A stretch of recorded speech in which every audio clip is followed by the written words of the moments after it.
Recording in progress. Portland, Netherlands, Australia, France, Surprise, Arizona, Sweden, Germany, UK, Valley Village, Dallas, Texas, Sydney, Denmark, Oregon, Florida, Laniakea, Virginia, Iowa, Georgia, the country. Cool. I've been wondering about Georgia. Italy on the Monaco border, Panama Beach. This is so awesome. Wisconsin, Croatia. We are international, folks. Basque Country, Serbia. Whoa. I don't know if I've ever had so many diverse places on one call. South Africa, Santa Monica, Toronto, London. This is so cool.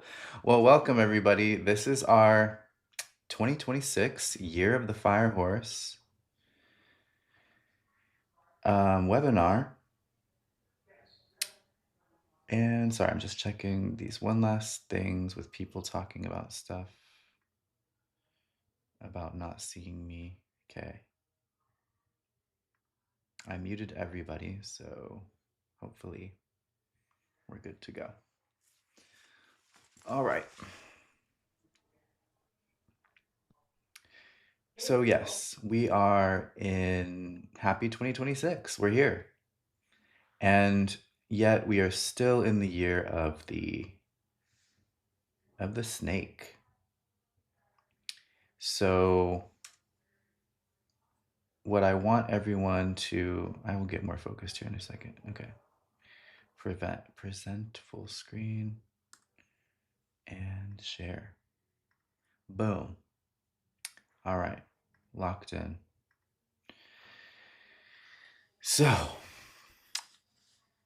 we're still in the year of the snake, which is good because that means we still have time to really integrate what the calendar year of 2025 has been offering us. And that is a lot of deep, deep shedding.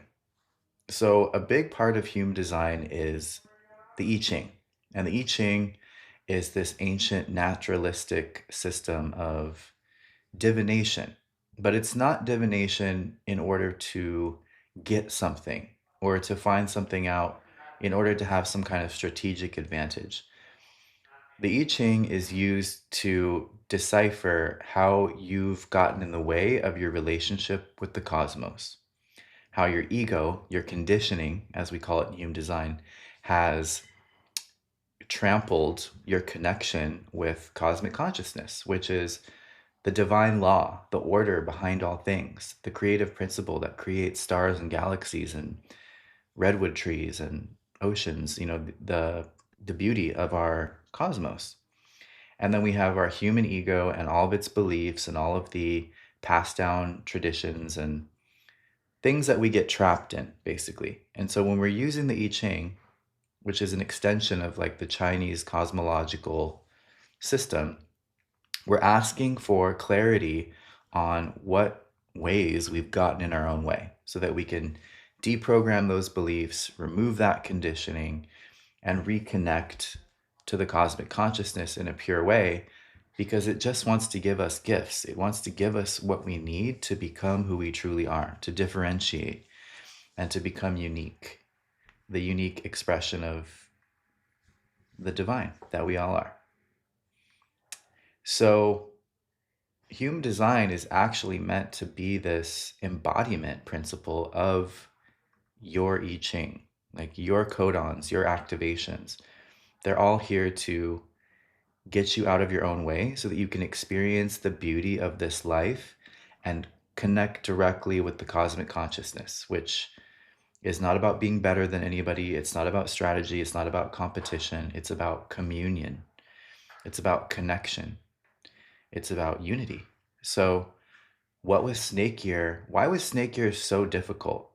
Feeling. It was such an internal year. Snake burrows down, it goes deep, and it shows us where we are trapped in a fate. And a fate is an experience that we've generated by making decisions out of our conditioned ego rather than our connection with the cosmos. So the reason that 2025 felt so intense and difficult is because we were hopefully getting through all of the ways that we're still screwing ourselves over by being stuck in our ego conditioning. And we all do it. It's not something to be ashamed of. It's not something to compare yourself to other people and, oh, they're more conditioned. And it's not about that. It's to each their own.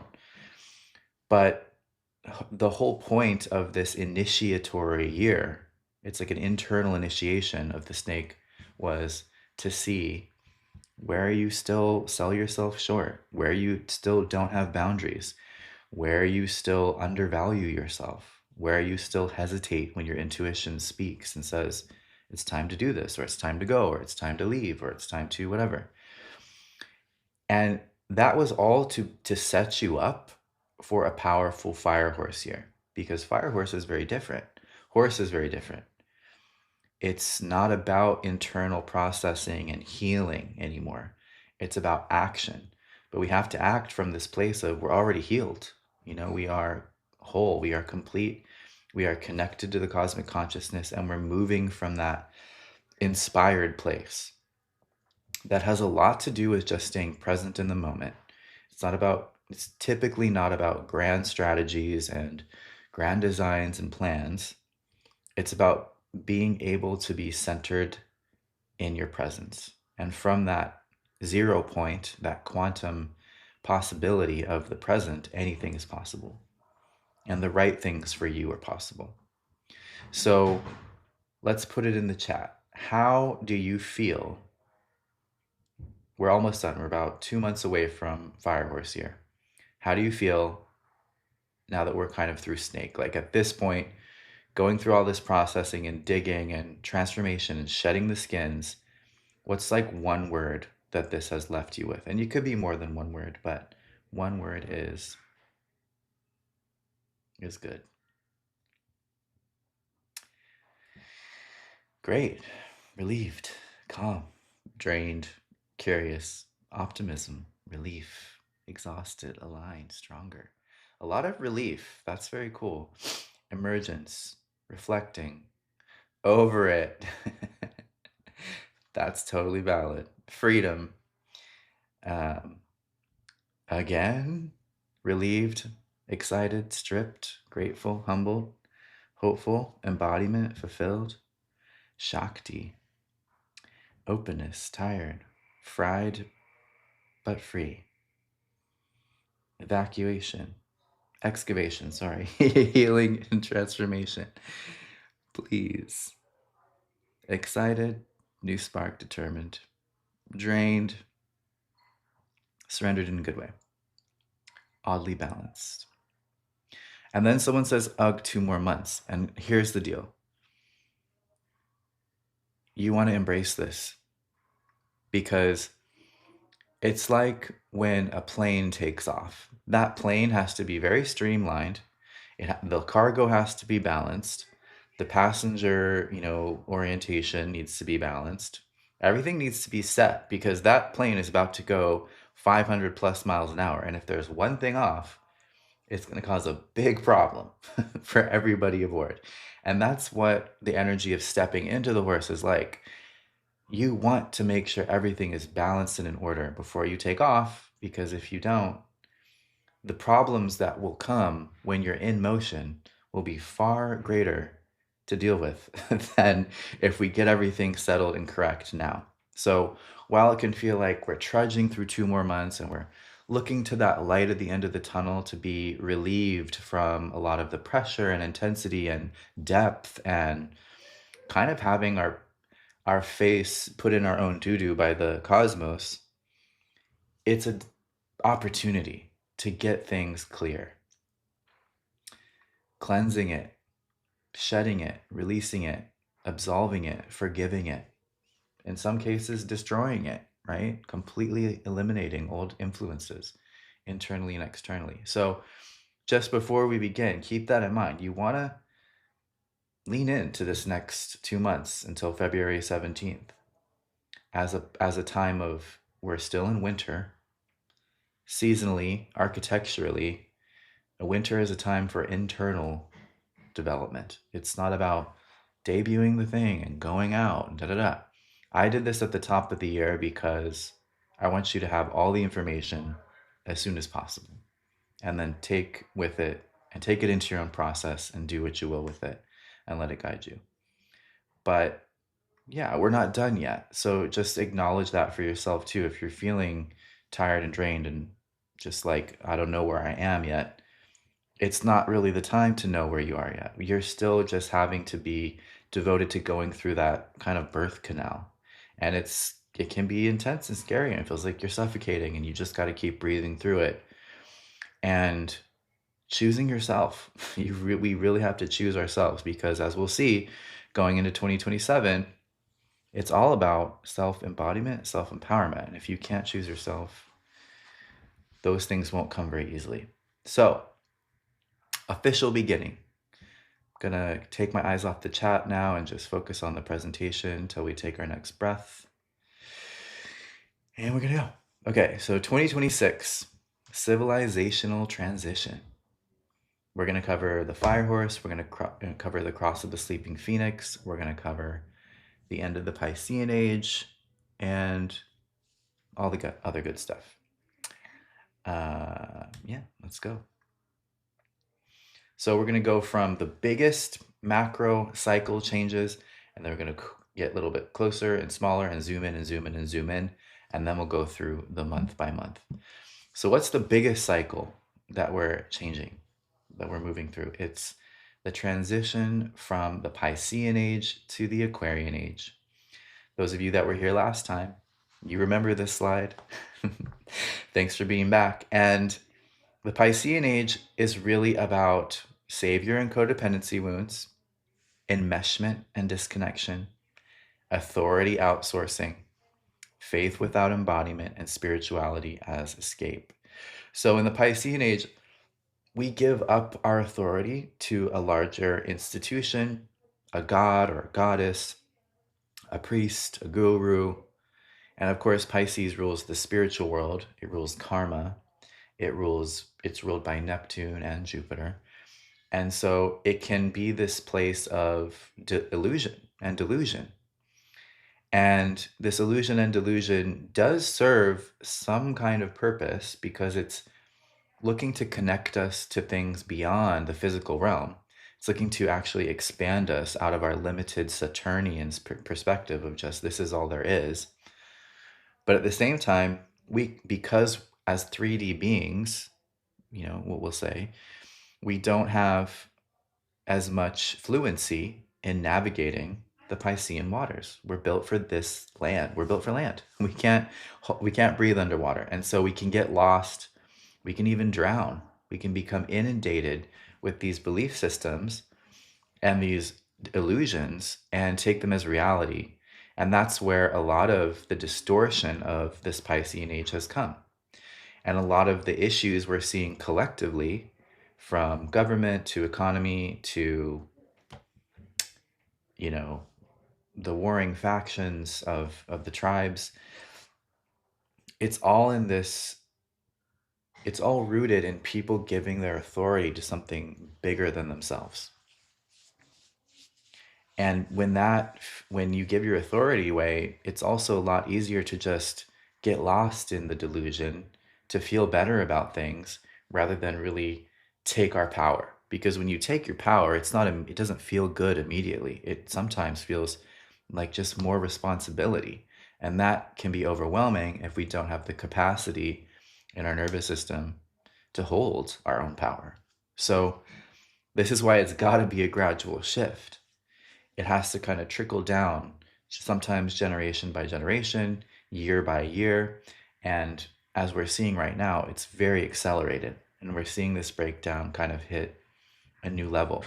And we're seeing this collectively. So as we move to the Aquarian age, the new values that will define who thrives and who leads the way and who just has a strong sense of orientation and balance amongst the changes. Not everybody's going to be a leader. Not everybody's here to do that. Embodiment and actualization, being exactly who you are. Mastery over saviorhood, not trying to save everyone, saving yourself first. Individuals in coherence, coming together with like minded, like hearted, like belief people who can create from a very powerful communal place. And that's like the rave consciousness that's also coming through, where we'll talk about that soon. How we're leaving the individual idea of what it means to be a personality.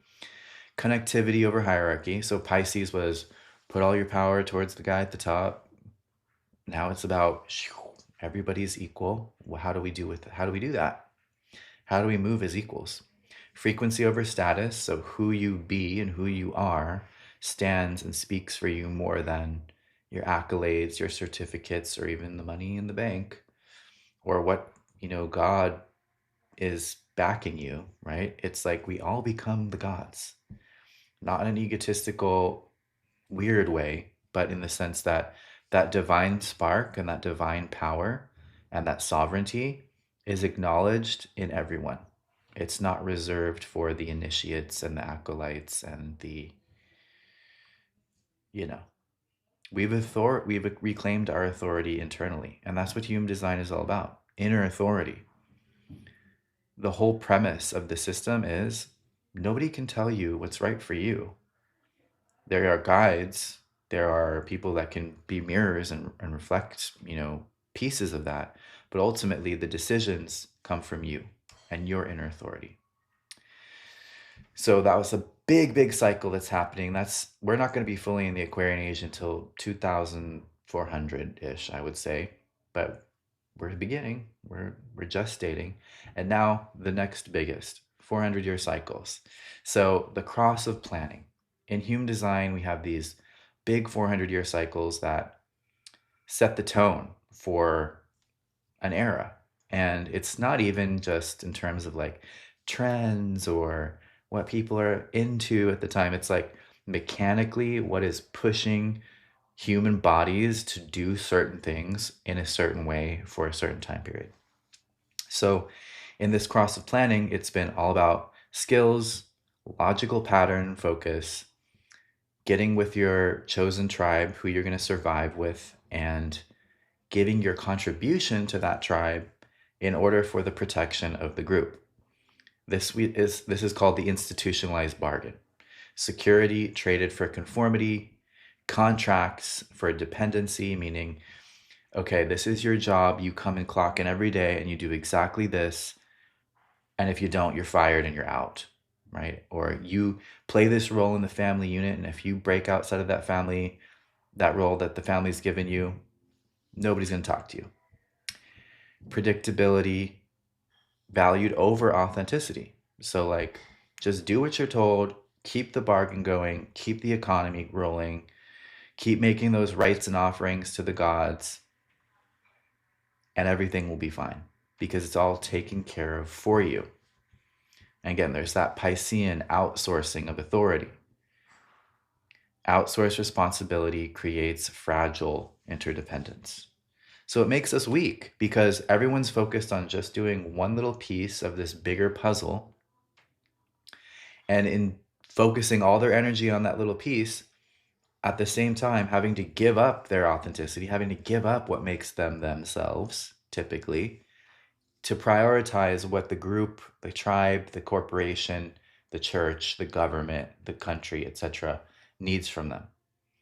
So the cross of planning has been a time where individuality has not really been prioritized.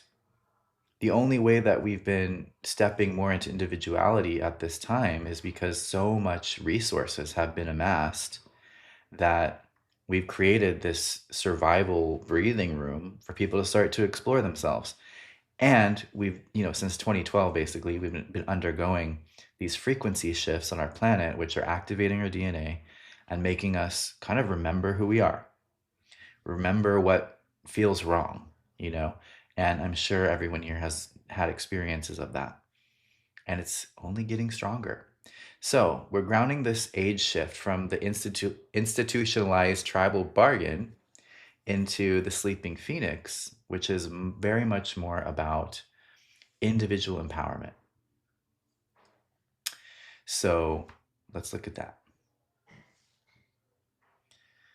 What's ending? We just talked about it. All this giving away of our power for security, giving away, the medical system, the Western medical system moves you through that like a conveyor belt. And nobody's really looking at your individual case. They're just looking at you through these templates and these universalized systems. And you're just, on a conveyor belt. You can get eaten alive by that stuff. And it doesn't have the greatest outcomes because they just want predictable results. And unfortunately, for everyone, human beings are very unique beings. We all carry a very specific DNA strand, a specific human design. And while there are a lot of commonalities, we got to look at the finer details in order to really get to the truth. So that's what's really changing here. All of this stuff that wants to just gloss over and give everybody a one size fits all experience, solution, definition of identity. This stuff has gotten so intensified that it's blocking us from cosmic truth. It's blocking us from the laws of the cosmos, the very things that nourish us and created us in the beginning. So it's no longer viable. And we can see that in so many ways. And so the phoenix has to come and burn it down. So what's emerging is individual empowerment, the sovereignty of our divine energy, our consciousness, self sustaining vitality, doing what you love, doing what is correct for you, living your design, creative force over compliance. So the security is in being unique now and even more in the future. The security comes from alignment, not from giving the power away. And life force is currency, and that's going to take a lot of different, definitions as we move into this new era because life force is currency. That sounds kind of like the Matrix, where they had everybody in pods harvesting their energy. And that could very well be a strategy that some of these systems that don't want to die because they've become a parasitic consciousness all their own that is trying to take our vital divine energy to power something that's not real and maintain control. And we can think of that as like this big evil presence that's here to harvest us and take over, or we can just see it as that's a physical representation of our conditioned ego. We've manifested that, we've powered that because we've been disconnected from our cosmic consciousness. And that phoenix is coming to just light it up so that we can see where the constraints on our true potential are in relationship to who we are now. And a lot of it is just all this extra crap that we don't need, but is trying to sell itself as very vital to our survival. And that's what the ego does. When you're feeling on the precipice of making a decision that's going to change your life for the better, your ego will kick and scream and fight you because it doesn't want to die. It doesn't want to lose control because that's all it knows how to do is try to control the future through the certainty of repeated patterns. So we're continuing on. Now, within this 400-year cycle shift that really hits in 2027, but obviously it's the last year that we're leading into it, we have a Chinese cosmology concept called period. Prior to this, we were in period 8, which was all about, earth and water, slow growth, compounding interest, big and just like big bulky energy. And that's that institutional legitimacy of the old.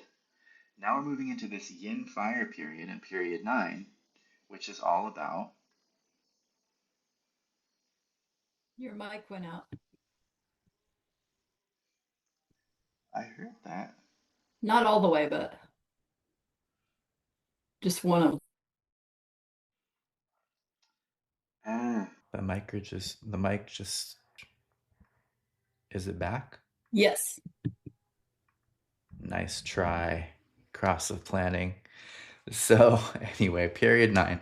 We're moving out of the earth and the water, which they're great in their way, but it was about building and building and building up big stacks of things, big skyscrapers, big cities, big, you know, you get the picture. So now we're moving into period 9, where we're actually in period 9. We started in 2024, and it's about illumination, consciousness, and the heart. It's a yin fire.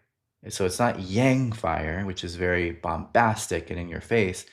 This is like the light of the soul, or the light of a candle that lights up a dark room.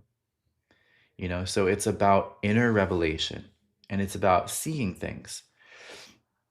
Yang fire is like all over the place. Yin fire creates just enough light so that you can see clearly. And that means there's a lot of it about visibility. So, personal visibility as we step into the age of Aquarius as Aquarian leaders who role model by example, we become more visible, and that's part of what survival will have to be about, is that you can't just hide under your institution anymore. You have to show up as the example. Truth exposure. So obviously we're seeing a lot of disclosure, a lot of the corruption. No news there. Authentic authority. Owning the fact that even though you don't have some, maybe it's a college degree or whatever, some kind of certification hierarchically, because of the life that you lived and the person that you have an authentic authority that you can own and that you can share. And when it is truly in that resonance and in alignment, it spreads like wildfire. It spreads easily and quickly across horizontally. Instead of building up these big earth and water structures, we're now going on the horizontal plane. So the old model is about, again, outsourcing our authority in institutions. Legitimacy comes from hierarchy. Success is performative and is built on hollow models that are disconnected from cosmic truth. And illusions can hide beneath structures. So, corruption, like the Epstein kind of things that are coming up, money laundering, proxy wars, taxpayer dollars going to fund genocides, things like that are coming into common knowledge. Whereas 50 years ago, like, you weren't even allowed to even consider any of that, because you just had to fall in line and be loyal to your country and your president, la la la. So it's coming into this free for all. And even though it's more chaotic and more power falls on our hand, more responsibility falls on our shoulders for our own lives, we're actually free in a lot of ways that we were told we were free before, but we were not. So the new operating system is reclaimed internally through your inner authority of your human design. That's why it's here at this time. Expressing your outer authority as a lived example. Identity as currency, frequency over credentials, and success is now something that looks like coherent, embodied, regulated nervous system, energetically consistent. True, you are shining bright with the truth of who you are, and you're not going this way and that for anybody. And that's how you become that coherent node in the new connective Aquarian network. So we're in this phase of yin fire until 2043. So we've got plenty of time to expand into this fire energy. We've got a lot of planets going into fire and air in 2026 to mirror that. So now we're zooming in a little bit closer, just the year of the fire horse. February 17th, 2026 to February 18th, 2027. Bing Wu. Say it with me, y'all. Bing Wu.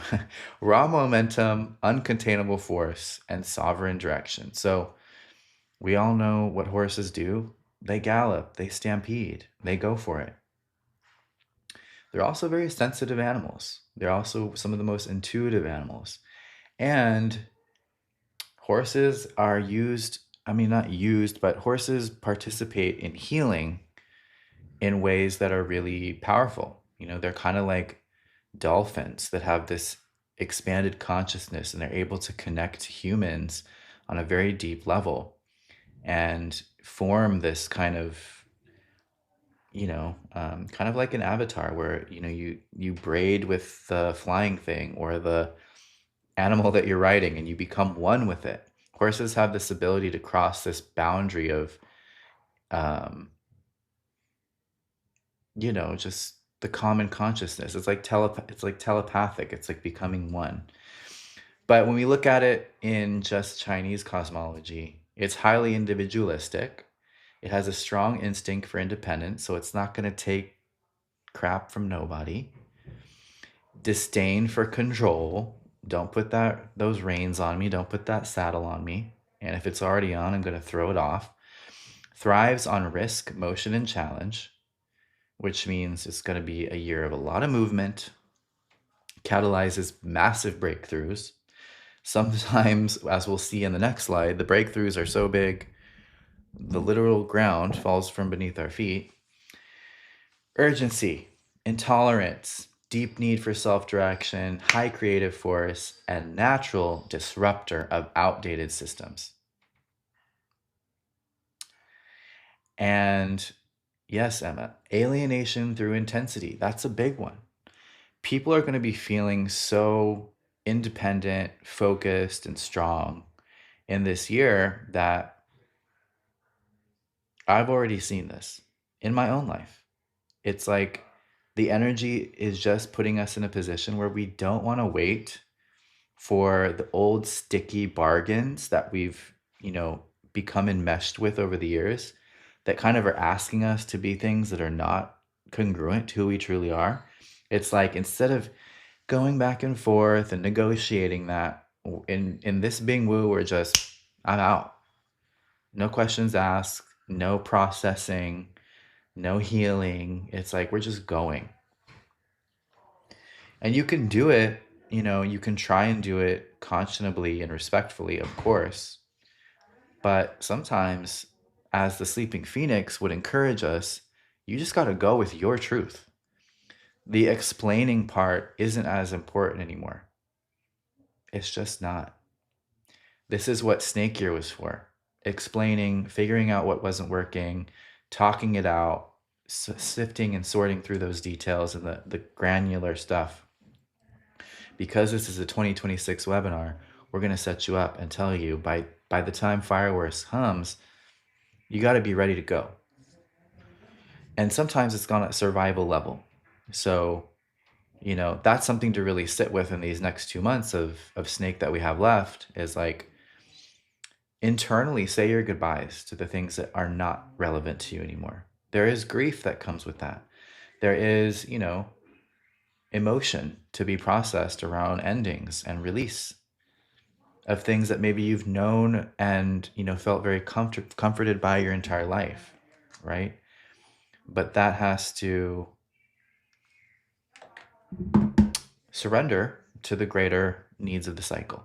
All right, so we kind of get the picture here. It's about going for it. And um,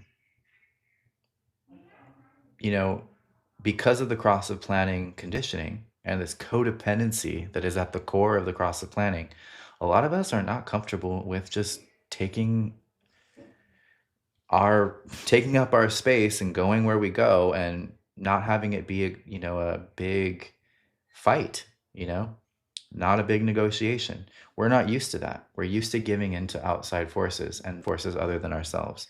So that's another thing to contemplate as we go over the next 2 months is like gather your strength to collapse stagnant systems and reclaim your power through disruption. You're going to have to be disruptive this year.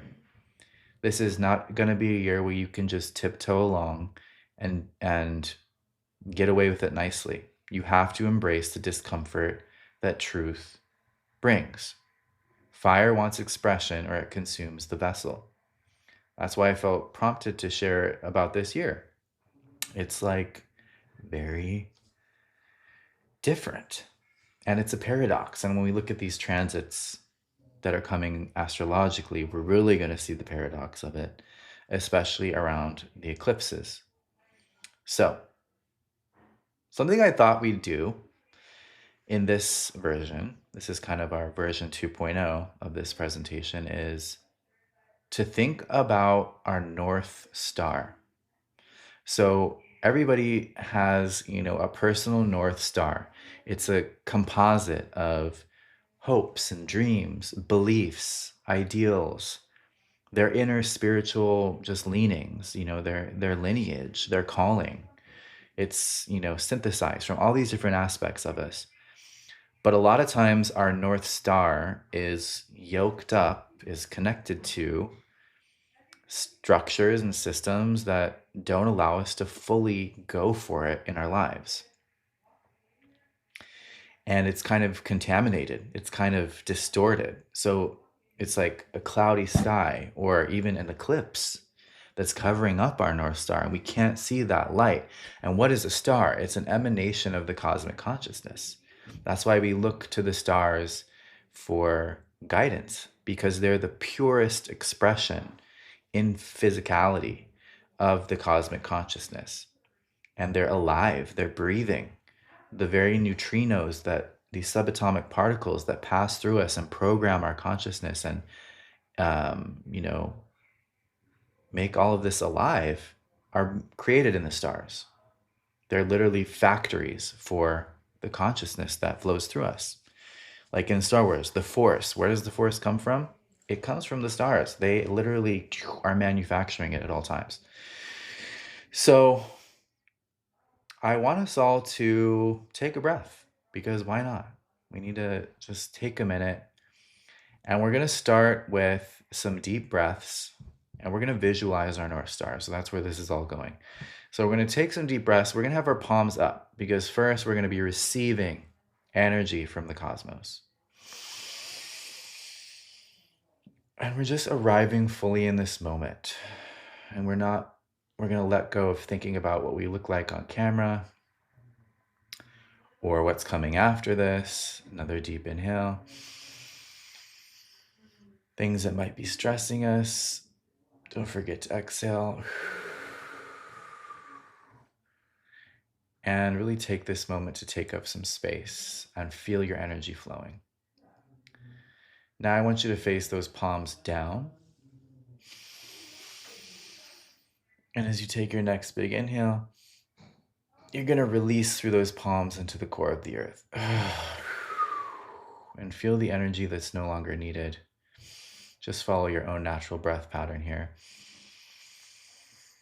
Feel that energy flow through the palms of the hands into the earth, and let the grids, Mother Gaia, take the edge off. And then you can bring your palms together at your heart center. Keep your eyes closed and just keep with your natural breath pattern, but make it count. Make it a little deeper than normal to really get that prana flowing. And so I want us to visualize our North Star. What does it look like? What are its colors? Where is it shining in the sky? As you're looking up at this star, what else is in the sky? What's the ground beneath your feet feel like? And this North Star is comprised primarily of your beliefs. We all know that the subconscious mind generates our reality based on our beliefs. So our beliefs are the codes that manifest the life that we live. Take a deep inhale. Deep exhale.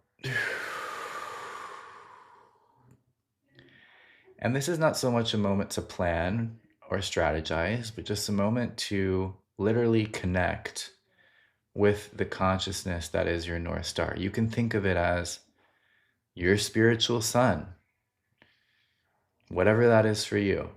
And just note its behavior, its colors. Maybe it has a message for you. Maybe it has something to show you. Maybe there are words. Maybe there are sensations. Let's just take another deep inhale as we focus on our North Star and receive the messages, receive the downloads, receive the energies.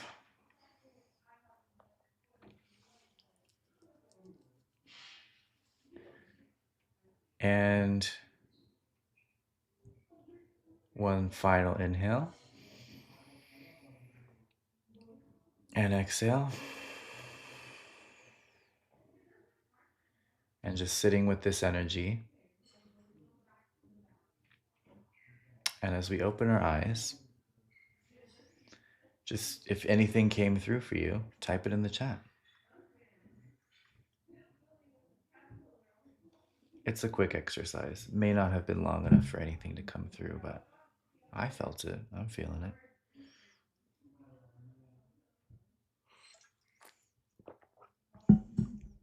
You are one. Grid work. Feet in the sand. Light. Reassurance. Pink and gold. Simple is good. Love. Shine. Pele. Pointed me in a new direction. A Sabian symbol from Cancer 14 degrees. Good one, Iggy. Spend more time in the having than the wanting. Bright white, white hot, straight source energy. Aurora Borealis. Team Aurora. Gold and silver sparks. What does this mean for ancestral trauma? Healing love. Belief, core strength, movement, music. Being supported. You are not alone. It is showtime. Alignment with divine will. Solid presence. Right.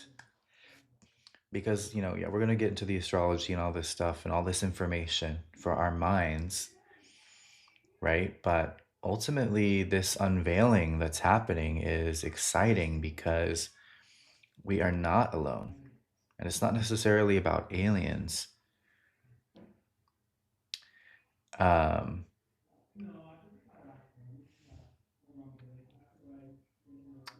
It's about the connectivity of consciousness through the cosmos and realizing that it's all us. It is literally all us. And we haven't really lived life as if that's true yet in this world. We've lived life in a more disconnected way.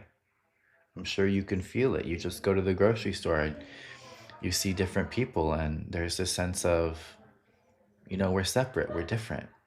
And the experience that the Sleeping Phoenix that's really going to burn down these veils is that we're not as separate as we think. And that illusion of separateness going away is going to be the primary guiding transformation that allows these new things to happen. If we weren't separate, how would we do things differently? If we weren't enemies, if we weren't opposites, if we weren't... Actually, guys, it's the super loud people in the background here that are unnecessarily talking. So I can't control that, unfortunately. It's a co-working space. I thought this would be more soundproof, but they seem to be going away. So, great.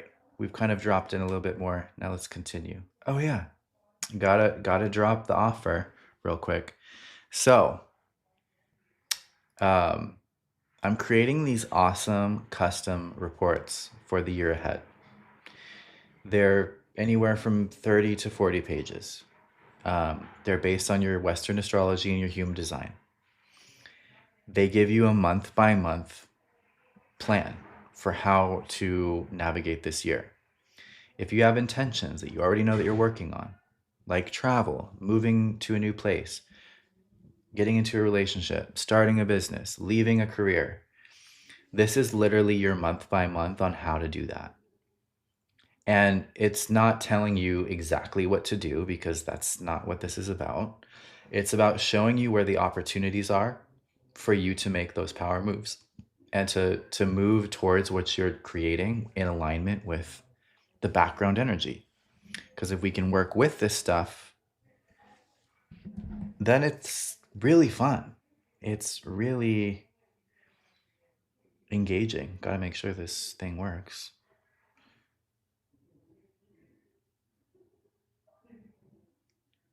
Yeah, I guess you got to click through another link. But if you scan the QR code, you can get that. It'll probably take me at least a week to get it, if to make it if you order it today. But here's what's cool. I made my own. I created my own first. Actually, I created it out of the data that I used to build this presentation. And I was like finding that I was able to metabolize what the year ahead is asking of me before it happens.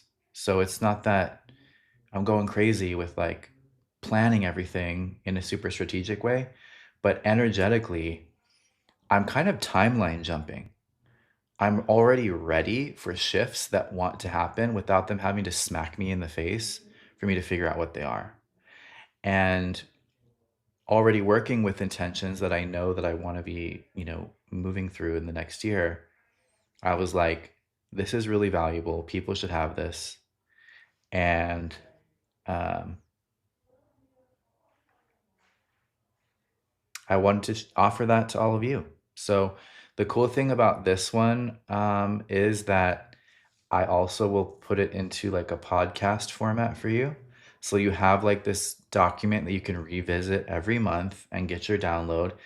Every month also has activation questions and prompts for you so that you're not just reading something and it goes one ear and out the other. It's like you actually engage with the material and figure out your answers and your solutions. It's kind of like having some coaching around your biggest intentions. And then it's also going to come in an audio form too, so that you can refresh your memory and you can listen to it while you're driving or going for a run. And just, this is the kind of strategic stuff that we have these systems. Why not? Why wouldn't we be doing this, right? Like, this is high level stuff that Aquarians should be working with. So that's the plug. And now we'll move into the presentation. And I'm sure there'll be an email sent out at the end to give you a chance to book it. They take me a week or two. I'm not gonna lie. These are not things I want to rush on because they're deep, and I'm not a robot. I'm actually not a robot. So in order for me to give you a quality product, you got to have a little bit of patience. If you order it next couple days, you'll get it before the end of the month. And you'll be so excited when it's in your inbox. Okay, let's get into this.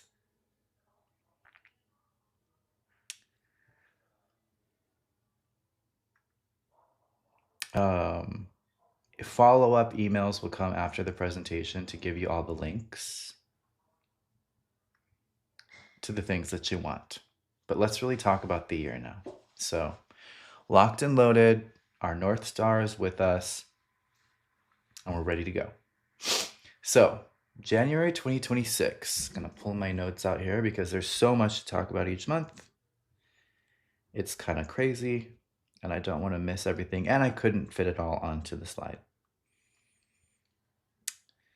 So, obviously, January starts out with today, full moon in Cancer, 13 degrees. 13 degrees is a step that's about matching your heart with your beliefs in order to quantum jump into belonging with the right people, the right environments, the right consciousness. So, this full moon, all of us being here, this amazing international crew that we have on this call, is very much a 13-degree Cancer emanation. And it's showing us that we're actively participating in our Aquarian timeline. We're not just sitting on the sidelines waiting for the institutions to figure it out for us. We are ready to go. And what gate is it in? It's in gate 39. So gate 39 is provoking us to become emotionally aware, spiritually aware of what's actually going to bring us abundance. Abundance is not money. Money can be included in an abundant life as a support system or whatever, but abundance is being yourself, being your full self, loving your full self, expressing your full self is what abundance is. And that is where this emerging edge of life, where we're frequency first, is all organized around. If you are at your fullness, nothing in life will be denied to you that's truly meant for you. If you're hiding, then the things that are meant for you may not be able to find you. And so this full moon is all about rising into that full frequency, taking away any obstructions that are blocking that true frequency, and then living it. And that's what human design is all about. It's ultimately not about being in our heads all the time. It's about really enjoying being who you are. So this is a full moon that's all about empowering you to love being who you are. So as we go into January, the main thing I wanted to focus on about this whole month is that almost all the personal planets are going to be crossing over Pluto by the end of the month. Pluto don't mess around. And Pluto is kind of our mascot for this era that we're living through because Pluto rules our evolution. And evolution, transformation, alchemy, ascension, these are all processes that necessarily involve death. Before we can fully live, something must die. And our certainty obsessed, codependent culture has made us fear death and avoid death and, hide death because we think it's the end. It's the stopping point, but it's not. It's the starting point to actually evolving. And so there's this insane lineup of like Mercury, Venus, and Mars. Even though it doesn't say Mercury on the slide, it will. They're all going to have to pass through Pluto and the sun. And so it's like everything has to pass through these gates of, does it actually fit the new game plan? Is it true enough? Is it vibrant enough? Is it really alive and destined for the future to grow and evolve? Or is it something that's old already, that's dead already, but we're just keeping it alive with, our not self? So the gate that this is all happening in is gate 41. Here it says gate 60 because there's other stuff going on in gate 60, but really I want you to focus on gate 41. Let me double check here. I know it's gate 41, but I want to see why. And this is an example of authenticity. It's not about being perfect. It's just about showing up as your true self and rolling with the honesty of it all. It's because the new moon on the new moon on January 18th is in gate 60. So that's all this talk over here about mutation. So it's kind of like a structural reset point that happens right before all these planets move through Pluto to kind of be judged. Pluto is kind of the judge. It's like, you can think of it as, I know it sounds intense, but like the angel of death. But if we're not making death a bad thing, then the angel of death is actually a good thing because it's taking the things that are done to their rightful place in the afterlife. Because when something dies, it goes to the spirit realm. And the spirit realm is the source of everything that happens here in the physical realm. So because something dies, it doesn't mean that it's destroyed. It means that it's going to represent its signature in a higher dimension. And in a lot of cases, those things want to help you. from the higher dimensional place, they become guides, they become helpers, they become structures that are supportive in a different way. And that leaves more energy and a more vitality here in the physical realm for us to focus on what's going to be most helpful for us here. So gate 41 is the gate that all these pressure, these Pluto tests are coming through. And gate 41 is the start codon. Every year when the sun goes through gate 41 in early Aquarius, it's usually around January 19th, 20th, 21st. It's it's the human design new year, because gate 41 is literally corresponding to the start codon on our DNA. So it kicks off the new cycle. And whatever the chart looks like on human design new year, that's like the human design of the year itself. So it's almost like we're having multiple waves of this reset energy right in January. And this is right, it's about a lunar cycle. It's about a lunar cycle away from the actual Chinese New Year, February 17th, begins. So this is like the final test. And it's as we get to that point at the end of January, it's going to feel like more and more and more pressure. So, what do we need to do? Surrender, let it go. If it feels heavy, if it feels like pressure, if it feels unbearable, it feels like I'm holding on with all my might. It's like, why would we do that? Why would we hold on when something is clearly ready to let go? Because we're afraid that there'll be nothing on the other side. This is a ceremony for humanity. This is one of many. And we have to go into it knowing that we're not going to know what's on the other side. And we have to be able to soothe ourselves and hold ourselves and each other in some cases through the intensity so that we can cleanly make it through the transformative window. So Pluto kills things off, whether you're looking at that in astrology, human design, whatever, it's clear across the board.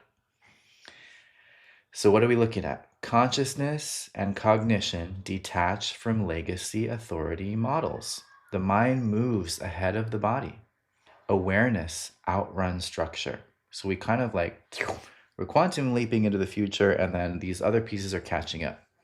Desire undergoes irreversible mutation. Old relational contracts dissolve. New desires become the vision. Sun conjunct Pluto. Identity sheds its last Capricorn scaffolding. We're done. Power shifts from role-based authority to inner initiation. And then Mars. Suppressed will erupts if ignored. Aligned desire becomes an unstoppable force. And so we're coming up to date with the truth of our spirit. We're letting go of all this earthly stuff as much as possible so that our truth of our spirit can be our guide. And that puts us in a clean space to have a higher self connection. And we have that higher self connection, that part of us that's more intelligent, that's more expansive, that's more connected.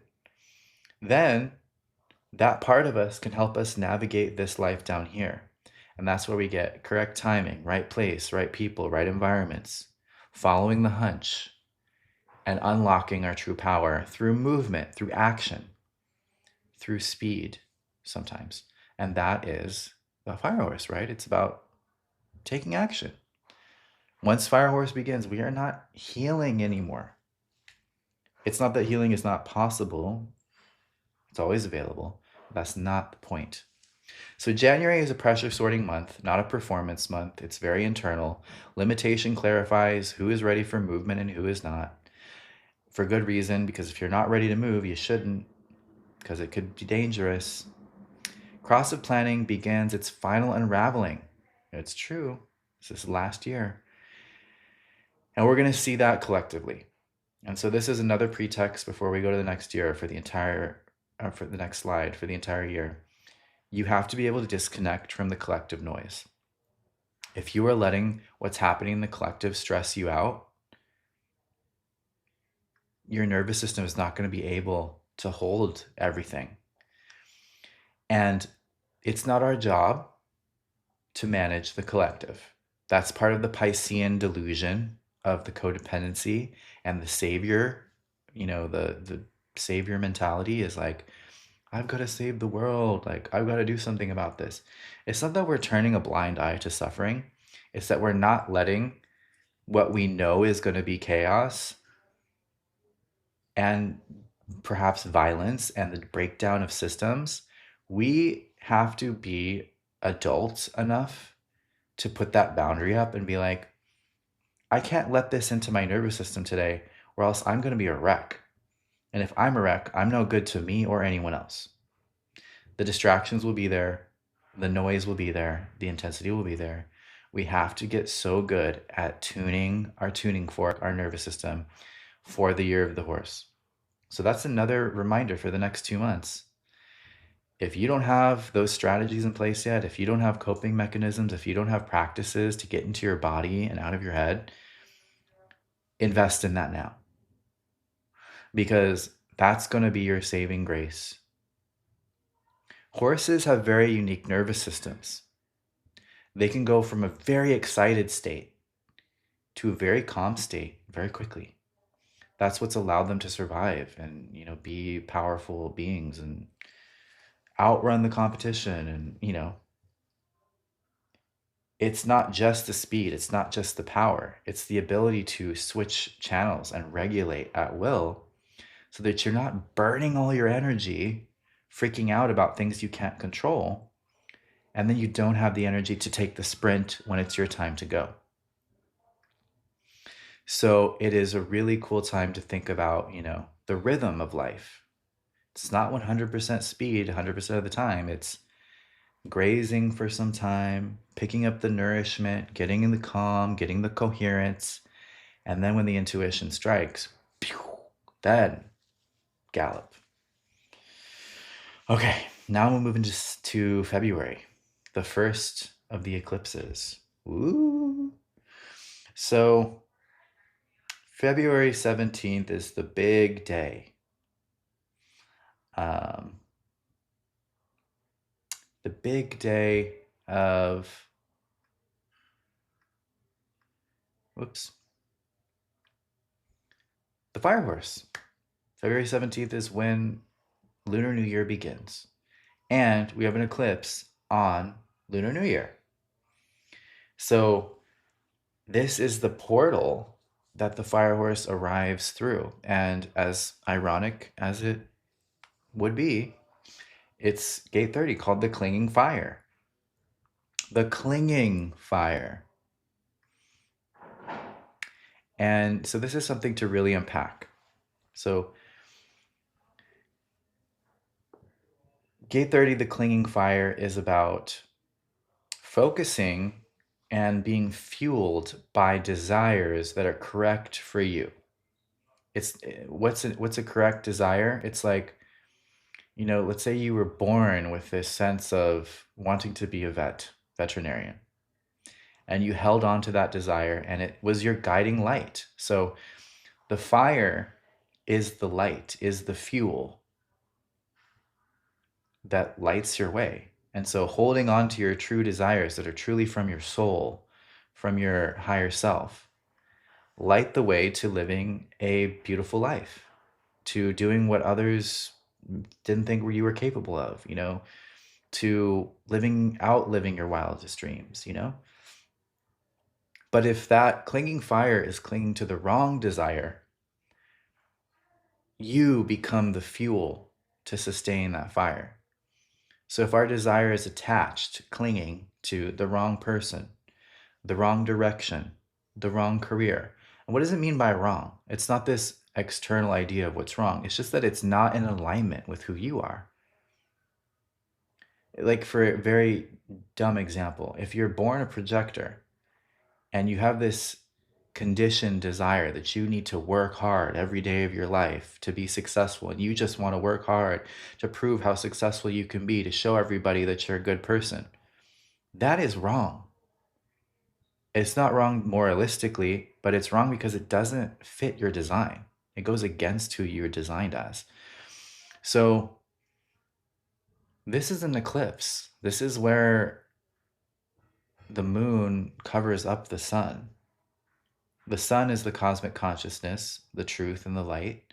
The moon is the more of the conditioned consciousness, honestly. It's more of like the ego, collective ego. And so we're going to kind of see a lot of people that are not really, you know, grounded in themselves go crazy for a desire of something that they haven't had yet. They're going to be like fiending for that thing that they think they need to get. And that fire horse energy is going to be like, yeah, go get it. So we're going to see, ungrounded people, people that are disconnected from themselves, unfortunately, fly off the handle and try and go make things happen that are probably going to not go very well. And that will create a clarification for them. When those things fall apart because of this impulse coming from their misaligned desires, they're going to have to learn. They're going to be shown that that was never right for them. So it's very fateful. And when we talk about fate in I Ching, in Chinese cosmology, a fate, again, is something that has to happen to you so that you drop the bullshit and get back in touch with the cosmos, which is the truth. It's not necessarily a punishment, it's a situation that you created in order to realign. And it's not pretty and it's not fun, but it does the job. So there's that.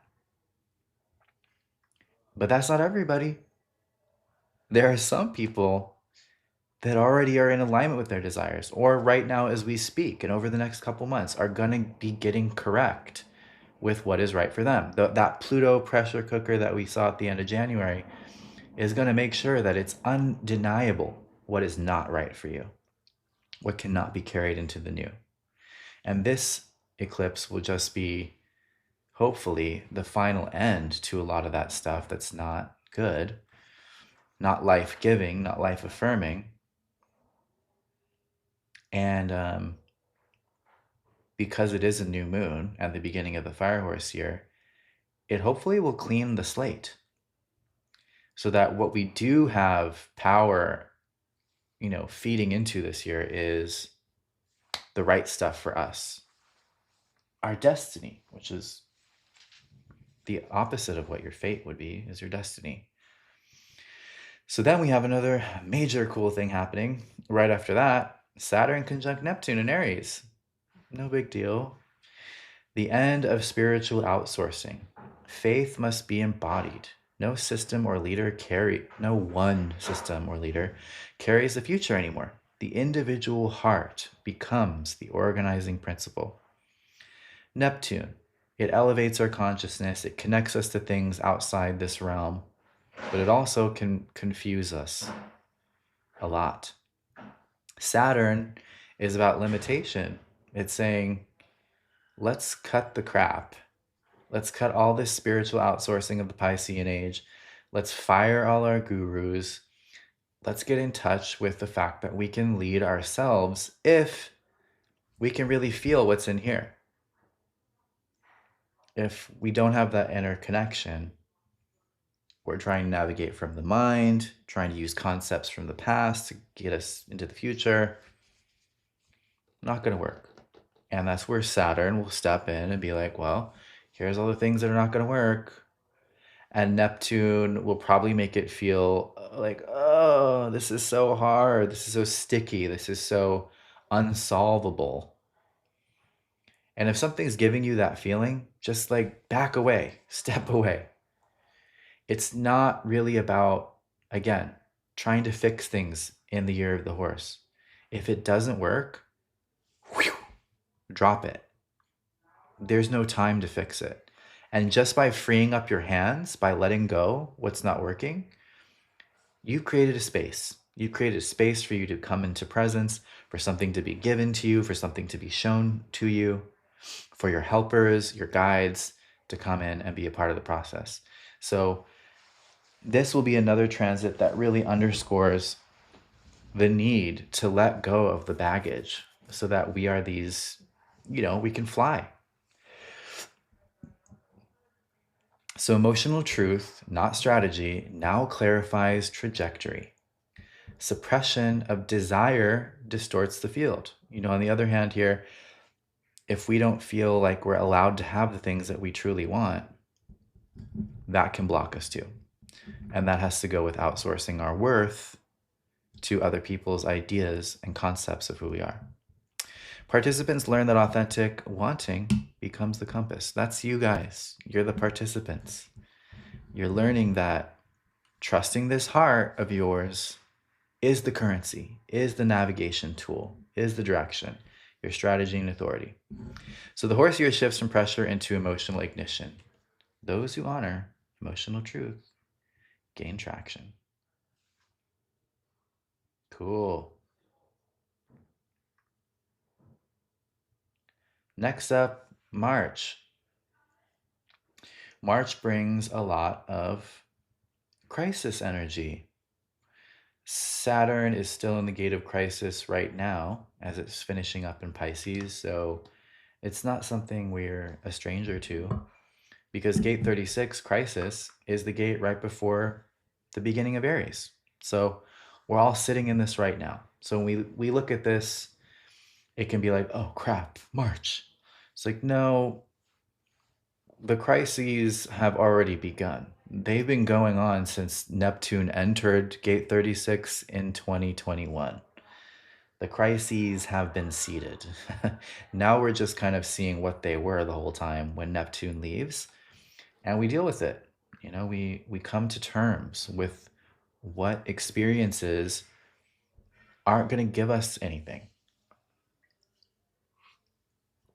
Because gate 36 is about the places where we don't listen. The reason we're having a crisis is because we haven't been listening to our higher guidance. We haven't been true to our heart. We've been using other people's standards to navigate our life, and therefore we've entered into experiences that are not correct for us multiple times, and we're dealing with the backlash. So, this will be this new moon on March 18th is what this crisis is talking about. It's kind of like a karmic reset in March because we've already been through quite a bit of resetting. Aquarius reset, the February 17th eclipse is in Aquarius as well. So think about which house Aquarius is in your chart. For me, it's the 8th house. Oh, what fun. It's going to be a huge release and reset in that area of your chart. And then this comes in to kind of help us start again. Cross of planning, breaking down, vanishing, structures, institutions. This could be a global financial reset. That's really what it's looking like as we switch from, corrupt fiat banking to probably cryptocurrency. As it's not that it's honestly, it's not that it's better. It's just extenuating, the runway that we have before a complete collapse. That's what the system is always done, right? And that's why the systems will ultimately fail because they're not built on authentic integrity. They're built on delaying the inevitable surfacing of the corruption that they were started with. So, you know, but does that mean we lose everything and nothing ever happens again? No. This this year and 2027 clearly shows that plenty is going to continue to happen. It's just probably going to be in a new way. It's the things that we thought we wanted aren't going to matter anymore if they were coming from conditioning. The true core things that are intrinsically a part of us are going to matter more than ever. That's what this means. And because there are so many planets in early Aries, which is gate 25, innocence, it's all about staying in the heart. And that's presence, that's the quantum field, that's the 0 point, that's making decisions one breath at a time, not flying into the future. And so March is kind of us beginning to catch up with ourselves from the eclipse aftermath and the fact that we're working with this new fire energy. And it's like we've gone from this like slithery snake that's very multidimensional in a lot of ways. It's not so concerned with what's right in front of you. It's all the other things that you can't see. Whereas horse is like, okay, we're kind of reborn and we're ready to start the pace. And of course, um, March brings spring equinox, which in nature's calendar, in Gaia's calendar, it's the beginning of the energy flow of the year. So this is where we really kick off the stampede of the year of the horse.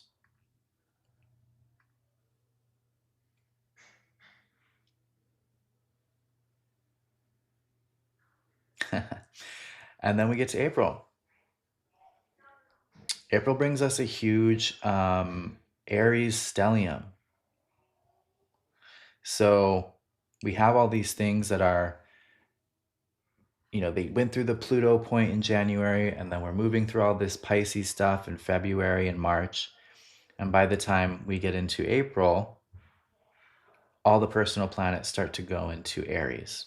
So our daily rhythms, maybe the first 3 months, we're really looking at these big collective viewpoints. We're like watching the world change before our eyes. We're feeling how that shifts us on an internal level. We are,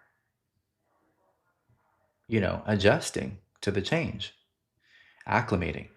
And then April, it's like, okay, we're getting going. Like our daily human stuff starts to take its new form.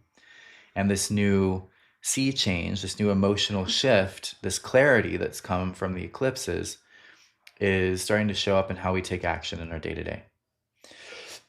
So it's alignment without distortion. That's what Aries is all about. It's the birth, it's the baby, it's the pure life force that brings the new into the world. And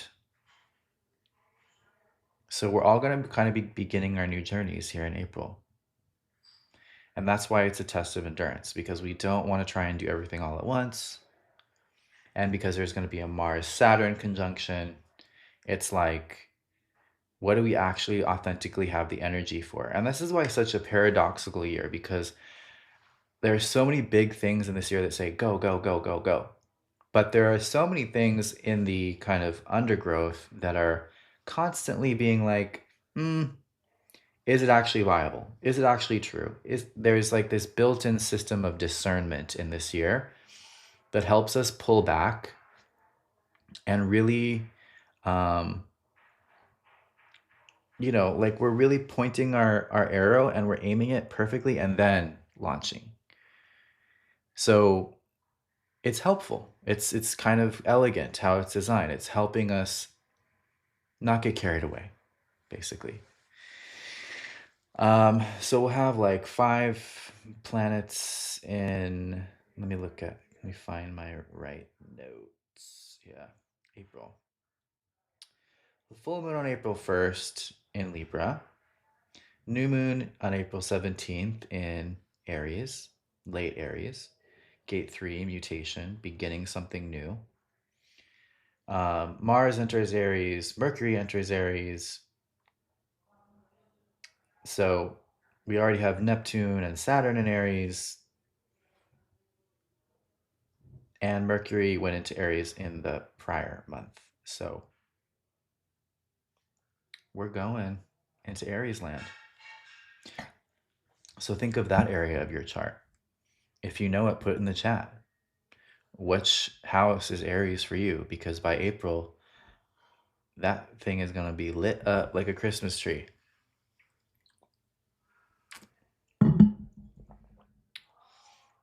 For me, it's my 10th house, 9th, 10th.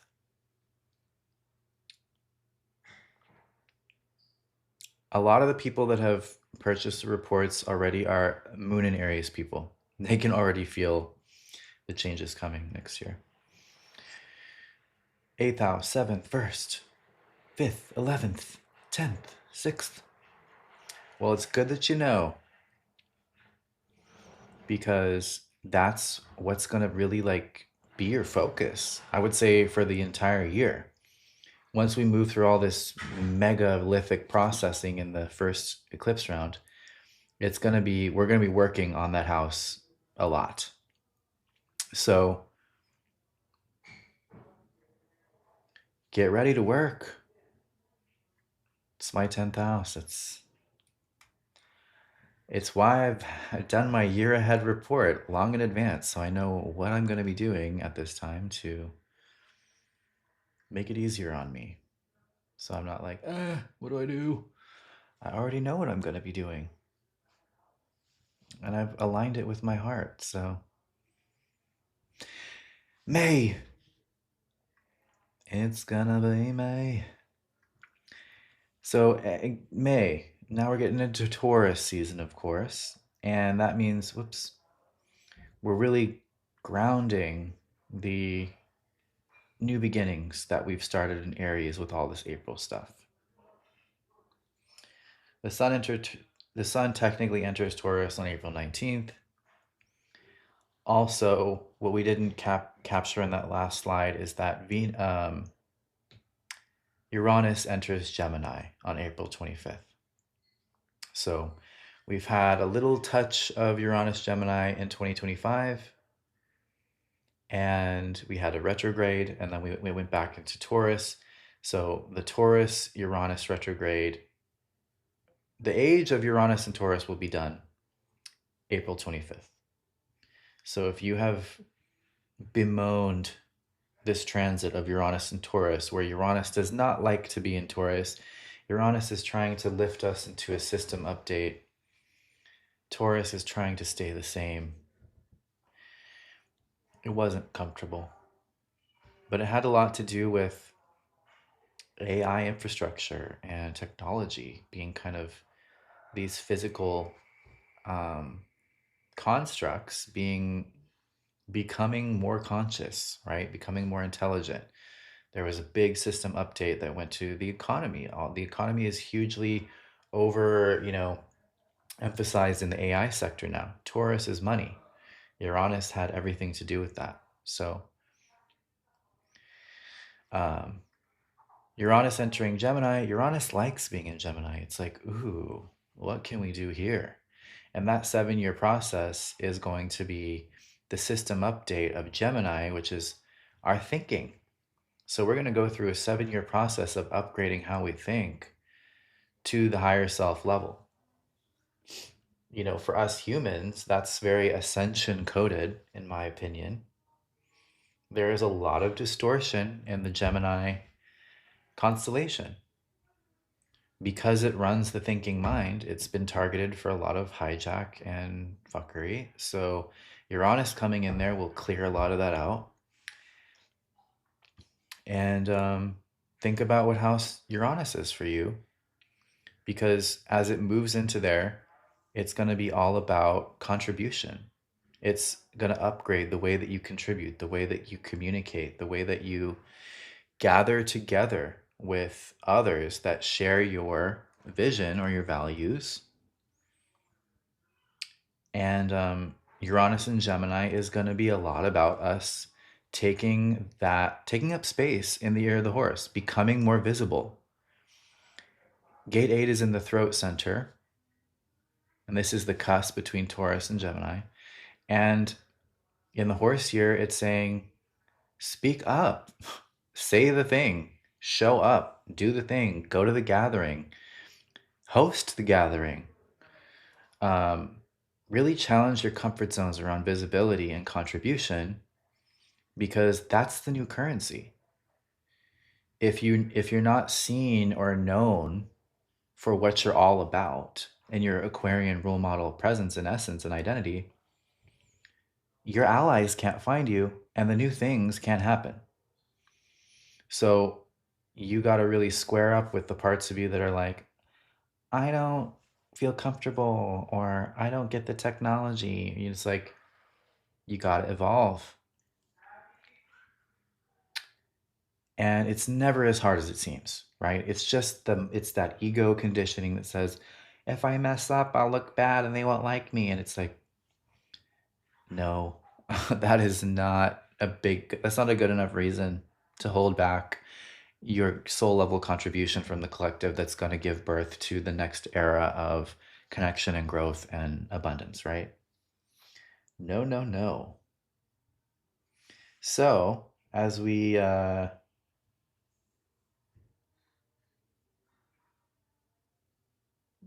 continue staring at the May slide, but I'm still talking about April, there's actually going to be a huge series of Mercury conjuncting like everything that's already in Aries. So, Mars conjunct Neptune, Mercury conjunct Neptune, Mars conjunct Saturn, Mercury conjunct Saturn, Mercury conjunct Mars, and Venus conjunct Uranus. That's all happening in April. So we can just go back for a second. This slide didn't do it justice, but we only have so much space. But that's going to be like a second round of what happened in late January. So it's like January stripped of us all this old crap. February rebirthed us through the eclipse. March, we kind of caught up with ourselves and we're like, okay, like who am I now? April is we're getting starting on the new stuff. End of April is like, is the new stuff that we've gotten started on really the right stuff? And we will know that and we will feel that. And that's great, right? Because we don't want to waste too much time or energy doing the wrong things and get too far down a path only to realize we have to go all the way back and start over somewhere else. So there's an intelligence to this. There's a divine intelligence to this, and it's exciting. So May is the month where momentum becomes precision. After April's endurance tests May asks what is worth sustaining, kind of what we just said. Pluto marks its first retrograde to begin a deep internal review. So we're kind of like stopping and starting in horse here. Like we're bolting and then we're stopping and we're checking and then we're bolting and we're stopping and checking. So be prepared for that. Like that could create frustration. That could create the temptation to just push through and do it anyway. Don't do that. If there are clear, you know, pauses, take the pause. Be wise. Full moon, May 1st. Scorpio, gate 44. Pattern recognition, soul contracts, people you know from beyond time and space that are going to come into your life to help you do the thing. New moon, May 16th in Taurus, gate 8, contribution. Another thing I've noticed through doing this presentation, it's like 6 gates that are just hit again and again and again throughout the year. So very clear themes. Gate 41, gate 25, gate 8 in this case. Um, we'll see later, gate 44 happens a lot too. So new moon on May 16th is like, okay, well, we know now. We're gonna do the thing. We're clear on the thing. We're gonna make the expression. We're gonna make the offering. We're gonna contribute. We're gonna have the meeting. We're gonna have the party and find our tribe. And then we've got another full moon in Sag on May 31st. So it'll be an interesting double full moon month. First and last day of May have full moons, which means we're going to be busy. We're going to get a lot done in May. And it's all new, cool, fun stuff. Okay. Also in May, Mercury enters Taurus. Yeah, and then it goes into Gemini after that, May 17th. Then Mars enters Taurus. Then Venus enters Cancer in May.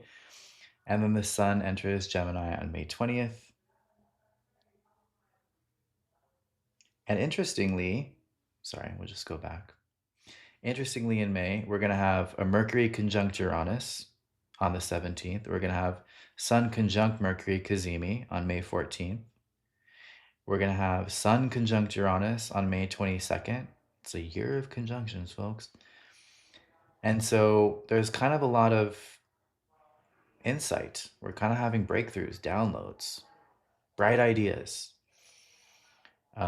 Really powerful insight is coming through in May. So we're really developing our layers through these different months. We're kind of like becoming the new person, and it's a 1 year, right? We're finishing out this 9 year with 2025, and this is all a 1 year. So it's about crystallizing into this new identity in a lot of ways. And because Taurus rules the body and the self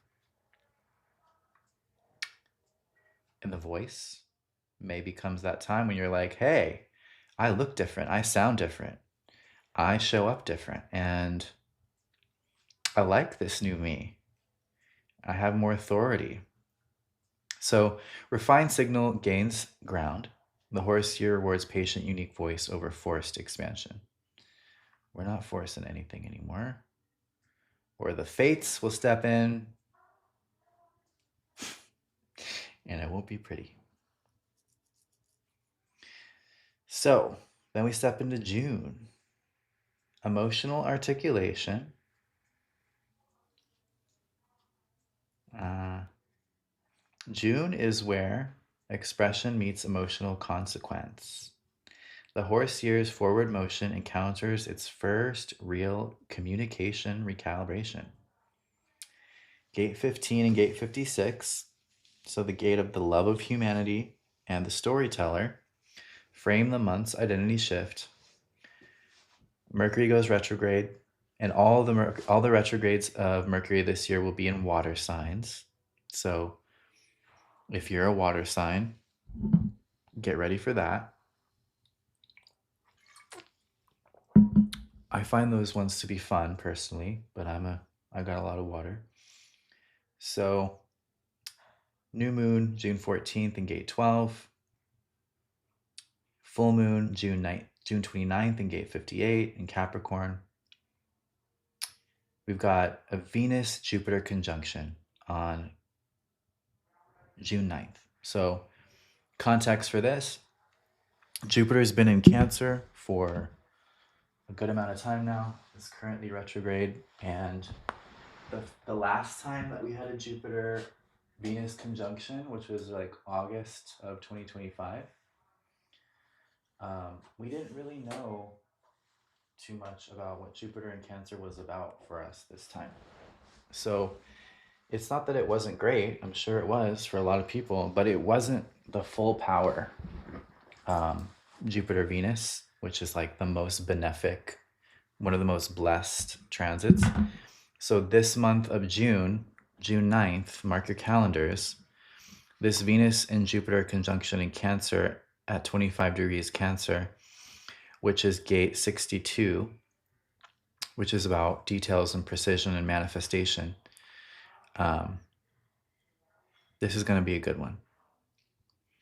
Because it's like Jupiter brings its blessings, right? Like, this is something I'll always say, is that when transits happen, they're most powerful right at the beginning when they begin. So when a planet ingresses into a new sign, you're going to feel it, you're going to see it, you're going to see the effects. And then it's going to kind of, it's not going to go away, but it's not as pronounced as it's transiting. When it goes retrograde, you're going to see it again. When it goes direct, you're going to see it again. And then as it's about to leave the sign, because Jupiter will switch from Cancer to Leo, as we'll see in a minute, in 2026, it gives the gifts. So if you feel like, well, Jupiter in Cancer really hasn't done anything for me, you're going to get your prize. And it might come in June with this conjunction. So think about where 25 degrees Cancer is for you. For me, it's first house. So that's going to be cool. I'm going to be very sparkly that day. Mercury will enter Cancer June 1st. Venus will enter Leo June 13th. Of course, Sun enters Cancer June 21st, and that's solstice. And Mars enters Gemini on June 28th. And then, June 30th, Jupiter enters Leo. And the very beginning of Leo is gate 56. So It's kind of like we have things happening at the beginning of Cancer and finishing at the end of Cancer, and we're like completing this Cancerian story that has been a really strong central theme for the past 18 months ish. Maybe let's just say a year.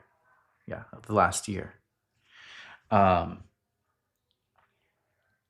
so think of your Cancer house and what it's meant for you and what's come up, and it's kind of like the finale of that energy, and that means it's the biggest showing. 25 degrees Cancer for the Venus Jupiter conjunction. So then Jupiter enters Leo on June 30th. Expansion through storytelling and inspiration. Leadership grows through shared meaning.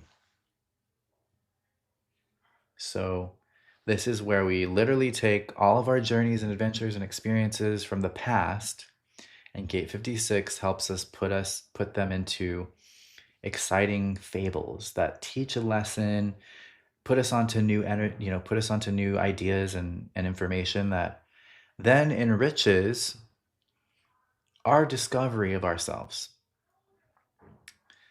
Leo King is a Gate 56 sun. He's always sharing all the great like historical information that he brings back through to contextualize what could be happening now. Great example of that energy. So we'll probably see a big cool thing happening for him around that time.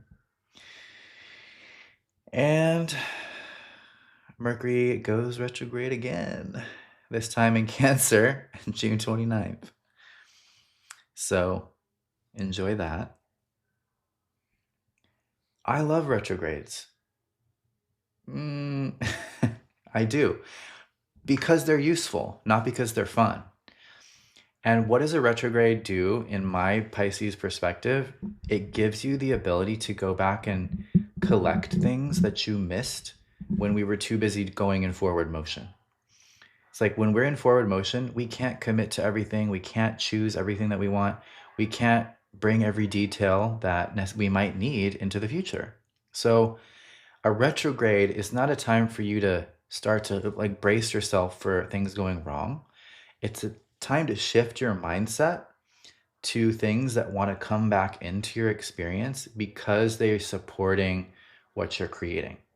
Not your ex trying to get back with you, but you know, that course that you were about to take last year that was going to teach you a new skill set that could take your business to the next level. You might see that you just notice that the email pops back up in your inbox, and then you take the course and it was the missing piece to the strategy that takes your business to the next level. That's a great example that happened for me in the last retrograde in Sag. All the other parts of it were annoying as hell, but that little piece made it worth it, right? Because it kind of set me up for a whole nother year of prosperity. So take that, use that, and run with that. June teaches emotional precision. Expression must be timed. Joy becomes a measure of alignment. It's a month that's got a lot of Jupiterian activity. Enjoy your June. Have fun. Um, the horse year learns that momentum without clarity fractures trust. So if you're feeling burnt out by June, you're pushing in the wrong direction. But none of you are going to do that because we're here today and we're learning about it ahead of time, and we're not going to do that. Very smart, very smart. July. July's big. So July has a Jupiter is now in Leo in July. So now think of that, type in the chat. What is your Leo house? For me, that's my second, third of my first house and 2/3 of my second house. Um, so identity and resources. And so Jupiter is going to be expanding. Jupiter is a big energy. Leo is a big energy. We love that, right? But what's in opposition to Jupiter freshly in the first degrees of Leo? Pluto in the first degrees of Aquarius. Our friend Pluto is there to say, not so fast, because we're gonna have to judge these new things you want to do, these new expansions, these new initiatives, these new growth patterns, these new visions for our future. Jupiter rules the ninth house, our vision for our meaning in life and the future and all that good stuff. So if that new vision doesn't meet the evolutionary standard of Pluto, Pluto's going to check you and just make sure that it's not just full of hot air, because Jupiter is a gas giant. It can be very over optimistic sometimes, just go overboard. Um, Leo is a big, bombastic, exciting sign ruled by the sun. And we can see that alchemy is going to be a lot of big ups. And then we're in the fire horse year. Leo's a fire sign. We'll see in a second. The nodes are going to go into Leo and Aquarius. Boom, boom, boom, boom, boom. All this Leo energy is happening. Pluto's like, not so fast. Because if I were to let you go too far in the wrong direction, it would crash and burn. So we need to have this check and balance of Pluto. Does it fit the new model? Is it actually aligned? And that's the other thing about horse here. Horses love to start the next adventure, start the next adventure, start the next adventure without finishing everything, manifesting generator energy. But it's not that it's intrinsically bad, but it's not always good. We do want to have some kind of conscientious check and balance to this. So this will be just a very important reckoning point of like, what's full of hot air, who's full of shit, what directions are not tenable, which things are not safe. And Pluto is looking out for us. And at the same time, if we're in alignment, this opposition between Pluto and Jupiter, any Pluto Jupiter aspect is like a billionaire aspect. It's huge, it's collective. So we're going to see some big stuff take off from people that are in alignment going into this month. This could be where you launch the big thing that changes your life for the next 20 years of Pluto and Aquarius. So this little portal here with the flame in it, that's real. And should you had you done your work leading up to July and really did not press past the guidance of the cosmos when it said step back, reassess, choose a different path, this is a power portal like no other. And it's going to be kind of a sweet spot. I can kind of see this with what comes in August and September. Like, it's like we get a little opening to do a very big thing and to get it going. And then some other stuff comes along and it's like, it's just not as ideal, right? Because again, when a planet first moves into a new sign, that's when it's most powerful. So that's when we want to take advantage. So get into position for July. And it really is like launching the arrow through that perfect little crosshair into the bullseye, and bang, that bullseye stays with you for the rest of Jupiter and Leo, maybe for the rest of the cross of the sleeping phoenix. Who knows? I've got nodes in Leo and Aquarius too. North node Aquarius. Okay, so that's the big one. Let's check in case there's any. Of course, there's tons of stuff going on. New moon in Cancer, July 14th, gate 62. Full moon in Aquarius, July 29th, gate 41 again. So we have a full moon conjunct Pluto at the end there. Mars conjunct Uranus, July 4th. Mars and Uranus, Sudden system update. Honestly, to me, Mars conjunct Uranus can be like things exploding because Uranus is sudden, it's electricity. Mars is inflammation, intensity. So that could be July 4th, fireworks, could be the biggest fireworks show in history. We'll see, right? And that's all happening in gate 20, which is the gate of presence. But it's also, gate 20 is a gate of integrating, it's a gate of integration. So it's a gate of becoming aware of things. So we could see something very big coming into our awareness, that has been going on for a while, but, now we're aware of it. Sun conjunct Jupiter on July 29th. If that's your birthday, it's going to be a great year. And then Jupiter opposed Pluto, that's happening on July 20th, 3141. Sun opposed Pluto on July 27th, 3141. So end of the month is both serious but benefic. It's like the whole year. Everything is simultaneously very intense and serious, but also great things are happening. It's like being like a high level executive, like you're calling the shots, you're making executive decisions, you're growing the company, you're pushing new frontiers, and that's all great. And at the same time, there's like a kind of like a high level of pressure the whole time that you kind of just have to get used to. It's for people who have strong nervous systems. So that's what we all want to really focus on next couple of months.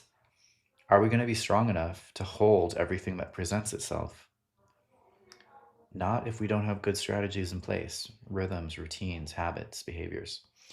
Neptune will go retrograde on July 7th. Mercury will go direct July 23rd. Saturn will go retrograde July 26th.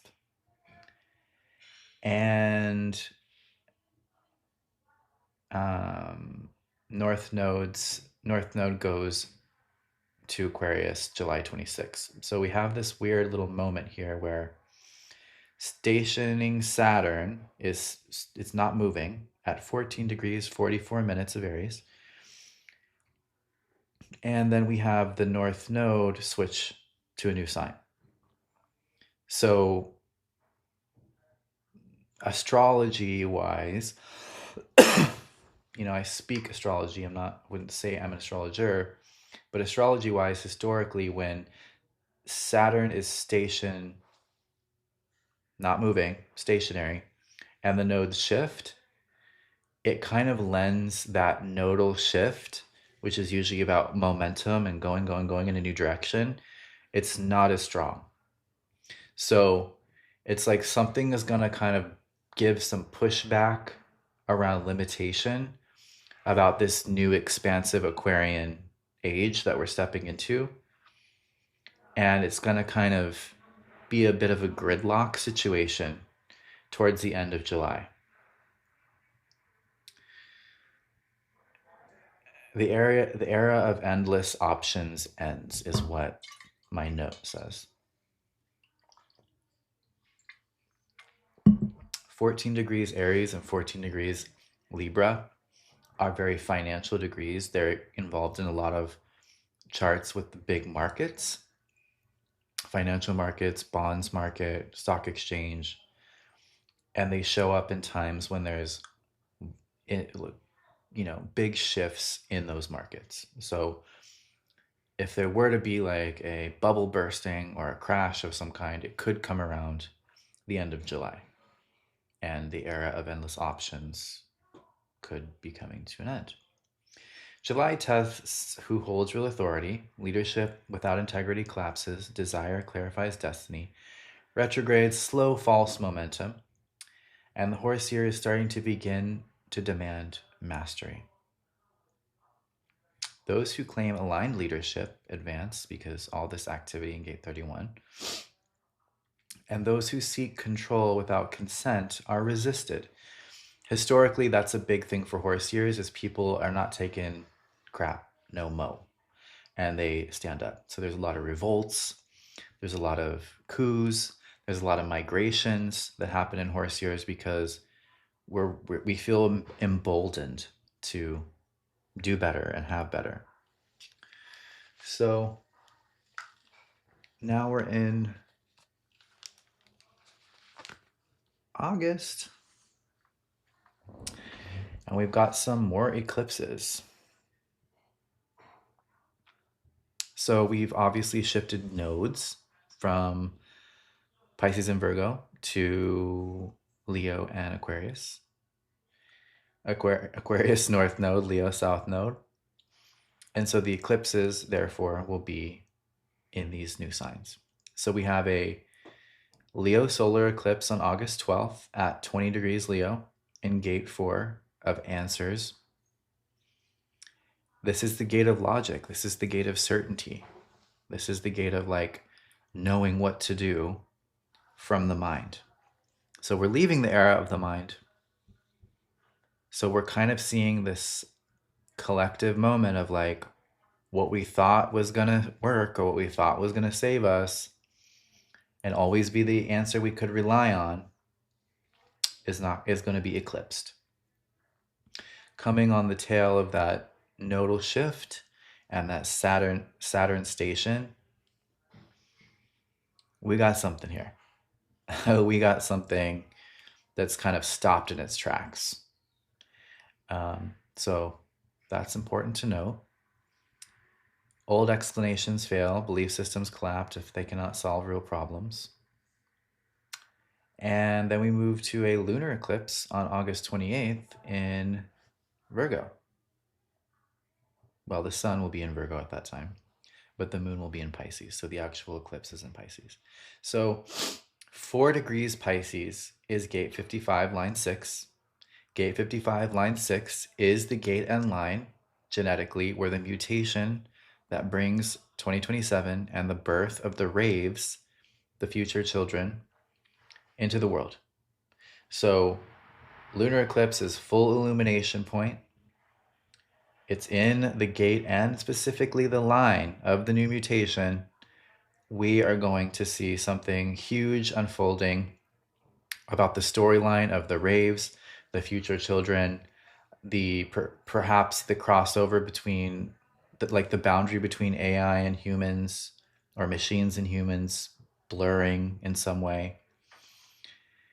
And really just releasing so much of the false Piscean baggage. Like cutting ties, karmic release, anything that would block you from true abundance, because that's what K55 is. So we might see the first human machine hybrid. We might see the first sentient AI. We might see the first, it's going to be something like that. Does that mean that that's the point of life now and that that's the future and that that's the only thing that matters now? No. But it's going to show itself. So that's just important to know. Also in August, Venus will enter Libra, Mercury will enter Leo, Mars will enter Cancer August 10th, and then we got the Sun in Virgo and Mercury in Virgo on August 31st. Something cool about 2026, there are no Mars retrogrades. So and that kind of matches with the fire horse forward motion. Mars, fire planet, moving forward the entire year, no retrograde. That's nice. We can, even though we're getting these stop-start moments to really calibrate as we go, we are getting a lot of things done.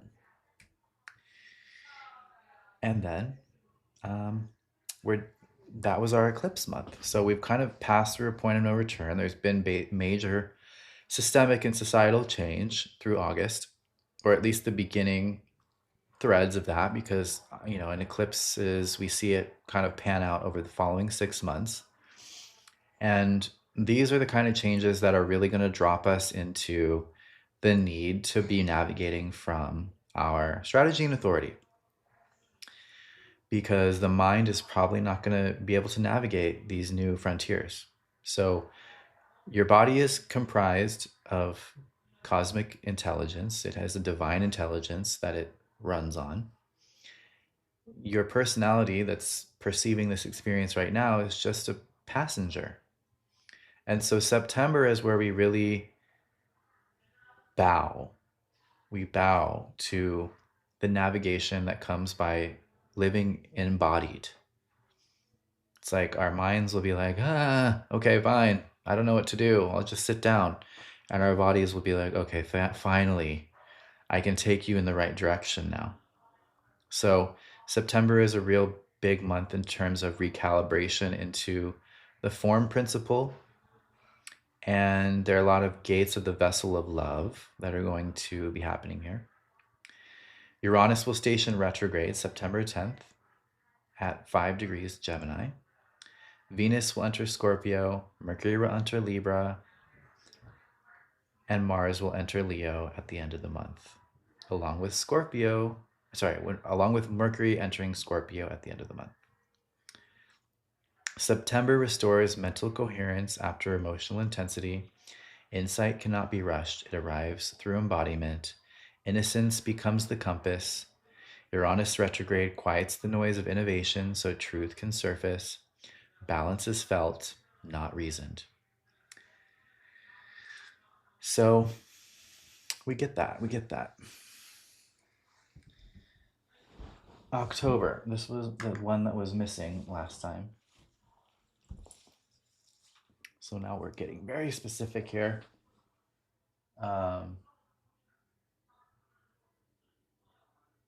Obviously, we're stepping into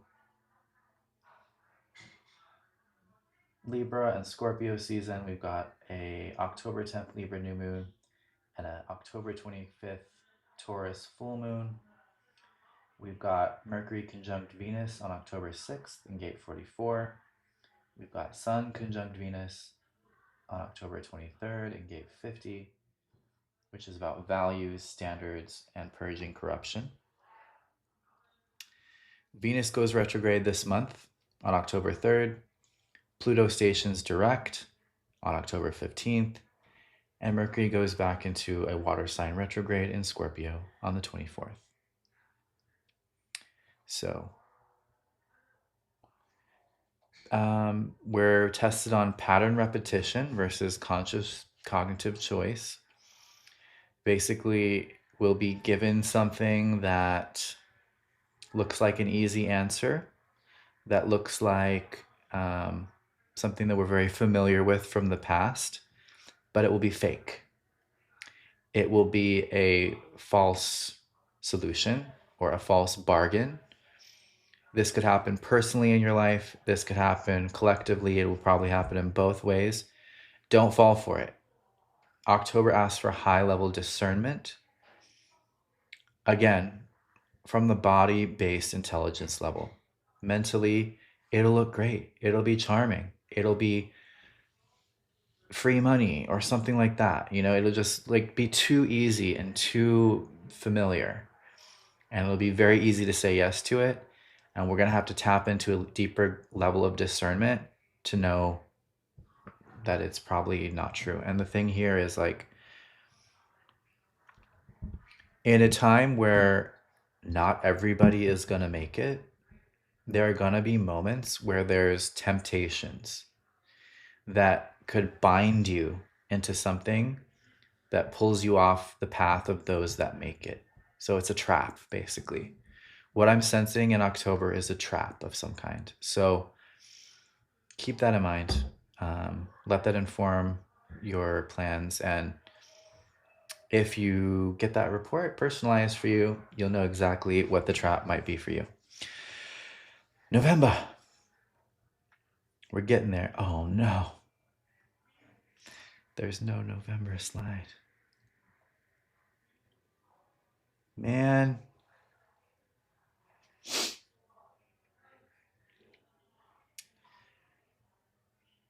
November is pretty important. It's a choice forcing month. After September's integration and October's recalibration, November demands more embodied commitment.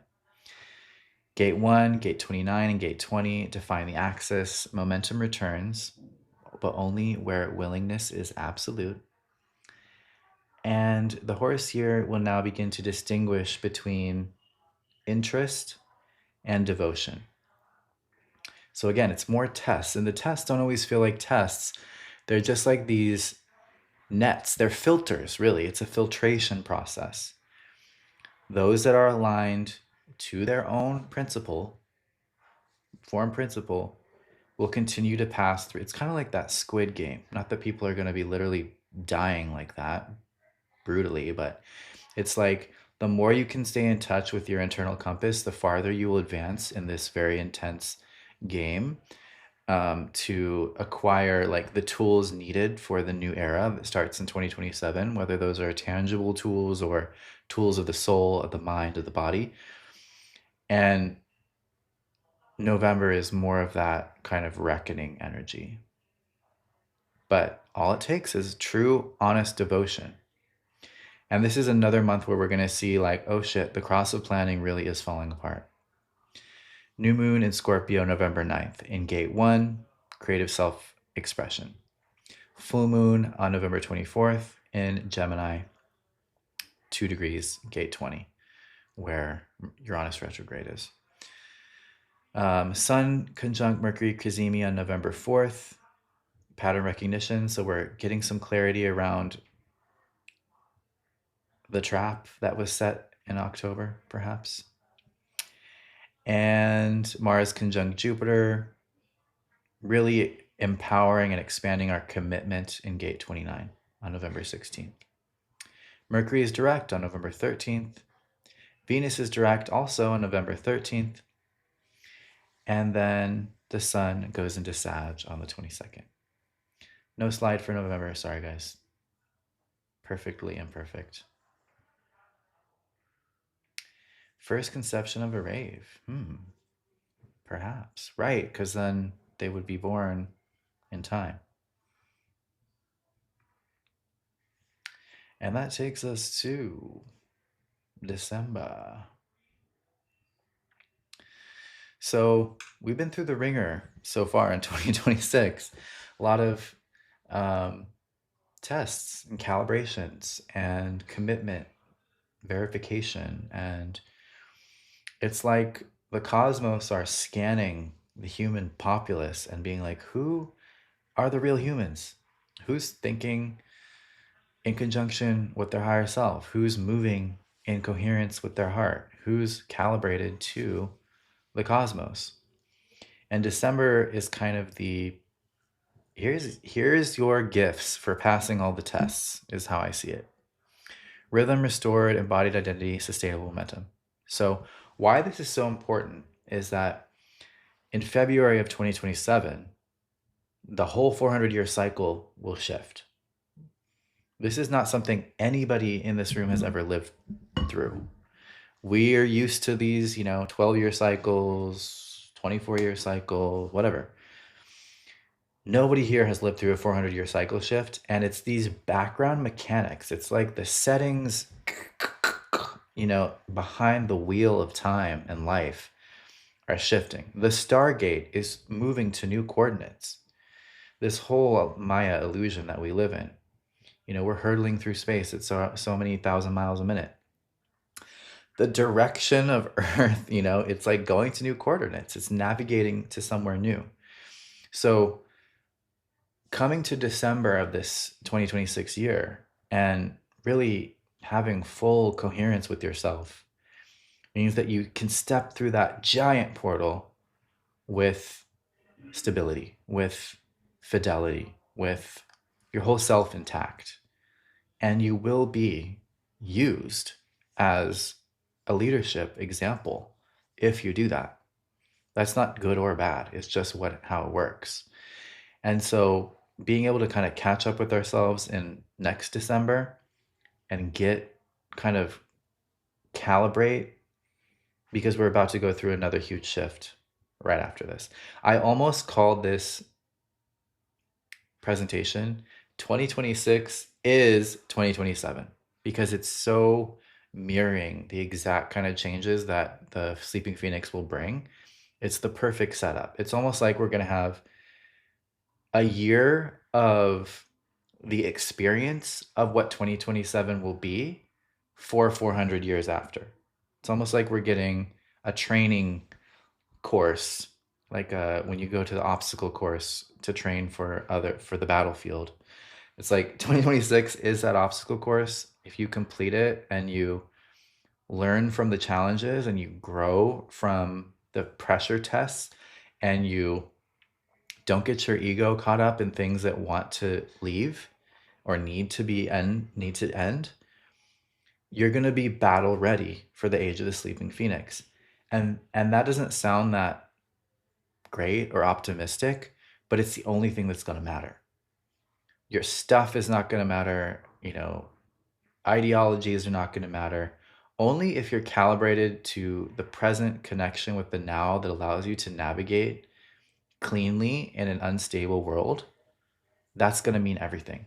So in December, we're kind of gathering back up all our lessons and all our wins and all our losses and getting ready for stepping through a portal into a completely new world. And the year that we lived in 2026 was just, yeah, it was like a preparation for that. So 2025 prepared us for 2026. 2026 prepares us to 2027. And 2027 shows us what to expect, reorganize the world, whole new world.